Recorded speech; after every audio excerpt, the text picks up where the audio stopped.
हाल ही में नोबिता को लेकर फिर से काफी बहस शुरू हो गई है। ऑफिशियल तौर पर उसके किरदार को बहुत सीधे तरीके से बताया गया है। वो ना पढ़ाई में अच्छा है ना खेल कूद में, और स्वभाव से भी डरपोक और आलसी है। ऐसे में दूसरों की नजर में शिजुका का उसे पसंद करना समझ से परे लगता है। आम तौर पर तो शिजुका के लिए सबसे सही विकल्प डेकिसुगी जैसा होनहार लड़का होना चाहिए। एक तरफ बेकार नोबिता और दूसरी तरफ टैलेंटेड डेकिसुगी, इन दोनों के बीच तुलना होना स्वाभाविक है। लेकिन सच ये है कि इस सवाल का जवाब डोरेमोन की कई कहानियों में पहले से ही दिया गया है, बस ज्यादातर लोगों ने इसे ध्यान से समझने की कोशिश नहीं की। एक सीन जो हाल ही में काफी वायरल हुआ वो इसी बात को खूबसूरती से समझाता है। कहानी एक सुबह से शुरू होती है जब नोबिता क्लास में जाता है और शिजुका के बैग पर लगे एक पारदर्शी जेलीफिश के कीचेन को देखता है। ये जेलीफिश एक एक्वेरियम इवेंट की यादगार थी और उसी वीकेंड वहाँ जेलीफिश की एक खास लाइट शो भी होने वाली थी। लेकिन स्कूल के बाद शिजुका उदास होकर मैदान में आती है। वो बताती है कि उसके माता पिता उसे वीकेंड पर उसके अंकल के घर ले जा रहे हैं, इसलिए वो जेलीफिश लाइट शो देखने नहीं जा पाएगी और जब तक वो वापस आएगी तब तक वो शो खत्म हो चुका होगा। शिजुका की ये मायूसी नोबिता के लिए किसी भी डांट से ज्यादा भारी लगती है, क्योंकि निराशा हमेशा धीरे और चुपचाप आती है।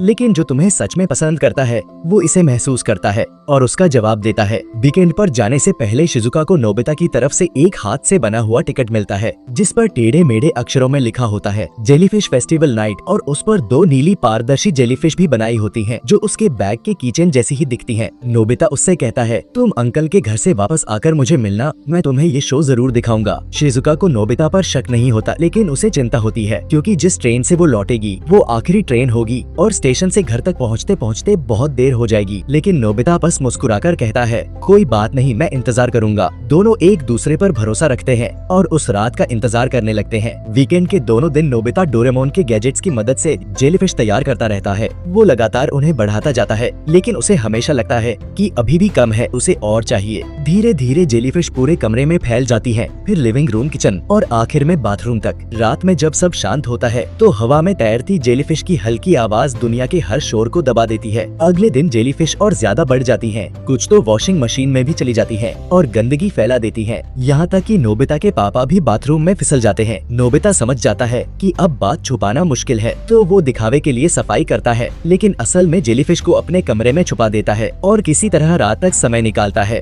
उधर शिजुका ट्रेन से वापस आ रही होती है और उस हाथ से बने टिकट को देख रही होती है। इधर जेलीफिश इतनी ज्यादा हो जाती है कि कुछ दबाव के कारण समय से पहले ही गायब होने लगती है। अब नोबिता के पास सोचने का वक्त नहीं होता, वो तुरंत फैसला करता है, सारी जेलीफिश को कमरे से बाहर निकाल देता है और डोरेमोन के साथ मिलकर विंड गैजेट से उन्हें आसमान की तरफ उड़ा देता है। जेलीफिश हवा में फैलकर चमकते हुए पूरे आसमान को भर देती है। चांदनी में वो ऐसे लगती है जैसे आसमान में फूल खिल गए हों। शिजुका स्टेशन से भागते हुए बाहर निकलती है। उसे किसी की परवाह नहीं होती, उसका पूरा ध्यान सिर्फ घर पहुंचने पर होता है। उसके हाथ में वो टिकट कसकर पकड़ा होता है, जैसे वो खुशी तक पहुंचने का पास हो। जब वो फुटओवर ब्रिज की आखिरी सीढ़ी चढ़ती है और ऊपर देखती है तो उसके सामने पूरा आसमान रंग बिरंगी जेलीफिश से जगमगा रहा होता है। उस पल जैसे समय रुक जाता है। मेरे लिए नोबिता हमेशा से एक ऐसा किरदार रहा है जो सीधा, सच्चा और थोड़ा बेवकूफ होते हुए भी दिल से बहुत अच्छा है। लेकिन आजकल कुछ लोग ऐसे किरदारों को नापसंद करते हैं जो अपनी कमियां खुलकर दिखाते हैं। वो डेकिसुगी की परफेक्शन से नोबिता की कमियों को तौलते हैं। लेकिन अगर रिश्ते सिर्फ कौन ज्यादा बेहतर है और टिके हो तो ये तुलना कभी खत्म नहीं होगी, क्योंकि हमेशा कोई ना कोई तुमसे बेहतर होता ही रहेगा।